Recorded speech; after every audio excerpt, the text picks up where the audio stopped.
வணக்கம். கடந்த 2-3 நாட்களாக ரஜினிகாந்தின் அரசியல் பிரவேசம் குறித்து மீடியாக்களையும் சமூக வலைதளங்களையும் திரும்ப இதே விஷயத்தை பத்தி தான் பேசிட்டு இருக்காங்க.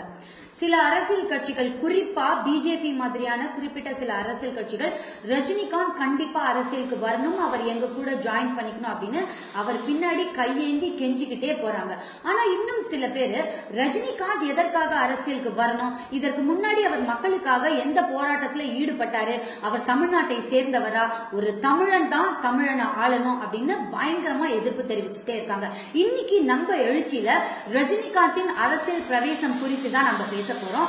ஆனா அதற்கு முன்னாடி நான் ரஜினிகாந்தின் தீவிர ரசிகையா, ரஜினிகாந்துக்கு சாதகமா தான் பேசிட்டு இருக்கிறேனா இல்ல நடுநிலையா பேசுறேனா அப்படிங்கறத நான் பேசக்கூடிய சில விஷயங்களை வச்சு நீங்களே தீர்மானிச்சுக்கோங்க.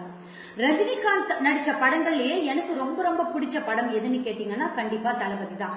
ஆனா தளபதி திரைப்படத்துல ரஜினிகாந்தை விட எனக்கு இளையராஜாவும் மணிரத்னமும் தான் அந்த படத்துல தெரிவாங்க. ரஜினிகாந்தின் அருணாச்சலம் படத்தை பார்த்துட்டு வந்து அவருடைய ரசிகர்கள்லாம் தலைவா சூப்பர் கலக்கிட்டீங்க அப்படின்னு பயங்கரமா ஆரவாரமா கொண்டாடினாங்க. ஆனா அருணாச்சலம் படத்தை பார்த்துட்டு வந்து நான் வீட்டுல தலையில இப்படி கைய வச்சு உக்காந்ததுதான் மிச்சம். ஏன், பாபா படத்தை பார்த்துட்டு வந்துட்ட பிறகு நான் எடுத்த ஒரு முடிவு என்ன தெரியுமா, இனிமே என்னுடைய வாழ்க்கையில ரஜினிகாந்த் நடிச்ச படத்தை இனிமே பார்க்கவே கூடாது அப்படின்னு முடிவெடுத்தேன். அப்ப முடிவெடுத்தேன், அதே மாதிரியா இப்பவும் பண்ணிட்டு இருக்கேன். இல்ல அடுத்து ரஜினிகாந்த் நடிச்ச படத்தை பார்த்தேன், அதற்கு பிறகு அவர் நடிச்ச படத்தை பார்த்தேன். இப்போ சமீபத்துல ரஜினிகாந்த் நடிச்சு வெளிவந்த கபாலி திரைப்படத்தை ஃபர்ஸ்ட் டே ஃபர்ஸ்ட் ஷோ காலையில 4 மணிக்கு தியேட்டர்ல உட்காந்து பார்க்கும்போது அவருடைய இன்ட்ரோடக்ஷன் சீன்ல கபாலிடா அப்படின்னு சொல்லும் போது எந்திரிச்சு கை தட்டி கத்தி ஆரவாரம் பண்ணி அவ்வளவு குஷியா பார்த்து 2 நாளுக்கு அப்புறம் குரல் பேசவே முடியல. அந்த அளவுக்கு பயங்கரமா என்ஜாய் பண்ணி அந்த திரைப்படத்தை நாங்க பார்த்தோம். ஆக மொத்தத்துல ரஜினி நடிச்சு சிறப்பா ரொம்ப நல்லா வெளிவந்த படங்கள்ல நாங்க ஆதரவு கொடுத்து அவரை தலையில தூக்கி வச்ச நாட்களும் உண்டு, மட்டமான திரைப்படங்களை நாங்க விமர்சித்து பேசின நாட்களும் உண்டு. ரஜினிகாந்த் அரசியலுக்கு வர்றது நல்லதா? ரஜினிகாந்த் மட்டும் கிடையாதுங்க, எந்த துறையா இருந்தாலும் அந்த துறையில சாதிச்சவங்க, அவங்களால அந்த துறைக்கு பெருமை சேர்த்தவங்க யாராக இருந்தாலும் அரசியலுக்கு வர்றது எந்த தப்பும் கிடையாது. ஏன்னா அவங்களுக்குள்ள இருக்கிற ஏதோ ஒரு திறமையாலதான் அவங்க இருக்கிற துறையில ஒரு சாதனையை பண்ணிருக்காங்க. சோ அந்த திறமையை வச்சு இவங்கெல்லாம் அரசியலுக்கு வந்தாங்கன்னா கண்டிப்பா மக்களுக்கு ஏதோ ஒரு நல்லது செய்வாங்க.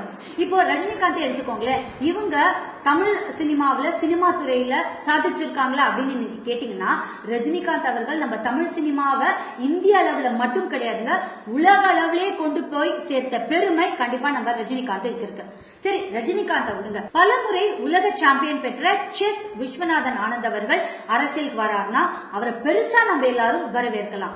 இன்னைக்கு தமிழர்களின் இளைஞர்களின் முன்னோடியா இருக்கக்கூடிய சகாயம் IAS, பெரும் எதிர்பார்ப்பை ஏற்படுத்தும் அஜித், இந்தியன் முதல்வன் போன்ற திரைப்படங்களை கொடுத்த இயக்குனர் சங்கர், நடிகர் கமலஹாசன், நடிகர் விவேக், சேலம் மாவட்டத்தைச் சேர்ந்த பியூஷ் மனோஜ் அண்ட் சமூக அக்கறை கொண்ட படங்களை கொடுத்துட்டு இருக்கக்கூடிய சமுத்திரகனி, நல்ல கருத்துமே பேசிட்டு இருக்கக்கூடிய கரு பழனியப்பன் அண்ட் நடிகர் பார்த்திபன், ஏன் அரசியல் குடும்பத்தை சேர்ந்தவரா இருந்தாலும் நடிகர் உதயநிதி ஸ்டாலின் கூட அரசியலுக்கு வரலாங்க.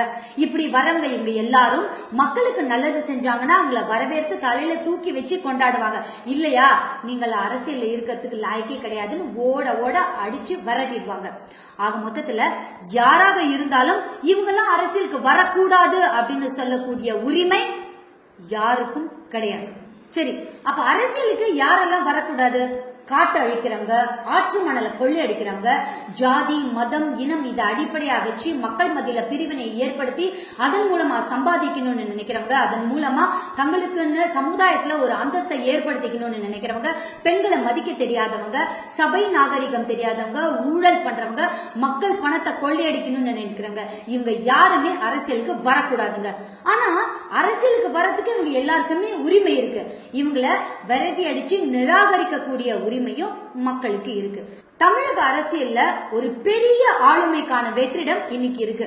ஒரு காலத்துல எல்லாம் தமிழக முதலமைச்சர் அப்படின்னா ஒரு நல்ல கெத்து இருக்குங்க. ஆனா சமீபத்துல நம்ம தமிழக முதலமைச்சர் வெங்கையா நாயுடு பக்கத்துல உட்காந்து பேசிட்டு இருக்காரு.